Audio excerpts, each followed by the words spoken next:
Hello, hi, nice to see you. Today is a Sunday and we are here for our Food for Thought program ideas. Today we want to move together, not very far from the city center of Florence, in a special green area called Mugello. Cora, would you like to tell us something about the Mugello area? Yes, of course. Mugello is north of Florence, some 30-minute drive, and it has a very vast offer. First of all, if you're a sports lover or Formula One or motorbike race lovers, that's where the famous racetrack is Mhm. for Florence. Also, there are many farmhouses, there are many horseback riding places. Mugello is the famous birthplace of Giotto and Beato Angelico, and Mugello Mhm. is also very, very famous for its food offer. And of course, you could say all Tuscany, all Italy is famous for that, but Mugello even has its own pasta dish, the tortello mugellano, which is a stuffed pasta that can be served with different sauces. You And cannot miss it. it is very, very good. Also, from a historical point of view, Mugello is the place where the Medici family comes from. There used to be three incredible villas owned by them, the Villa del Trebbio, Villa di Cafaggiolo, and the Villa di Pratolino. This latter one is going to be the villa that we're going to talk about today, and Lucia is going to give us some input about it. Yes, just a few tips about the garden because unfortunately the villa and the way in which it was, it is just a memory in our records. But the garden was a plan during the time of Francesco I, the very good son of Cosimo I and Eleanor from Toledo.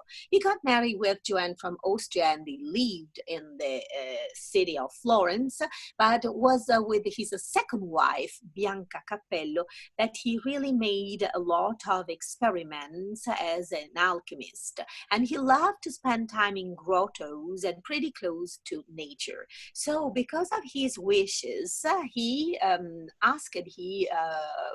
wanted to have very close to him fabulous architects such as Gian Bologna and Buontalenti that he involved, and they both worked hard for this magnificent garden with a lot of fountains and sources and many springs and niches and beautiful grotto. The idea was that the water was the source of fertility and life, something very similar to what the Medici had already realized in the garden of Cestello, not very far from Florence in Sesto Fiorentino.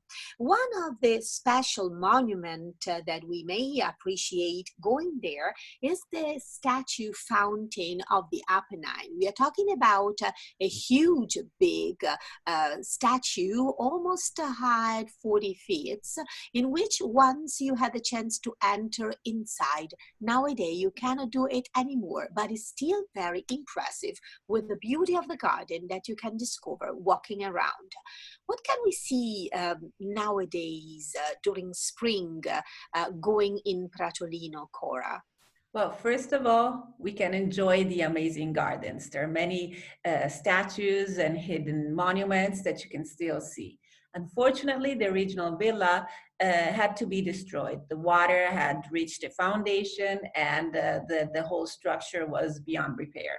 But in the 1800s, the Demidov family managed to buy the whole area and they restored the pageantry and they turned it into a 19th century villa, which is still visible today. Yeah, So it's nice. together with the garden, the villa too is, and the Apennine sculpture, they're all very good incentives to go and to visit this wonderful place very close to Florence. So Okay, so we gave you our suggestions, our ideas, our food for thought for this weekend. See you next weekend with our food for thought program. Follow us. Ciao, ciao. Bye, Lucia. ciao, see you soon.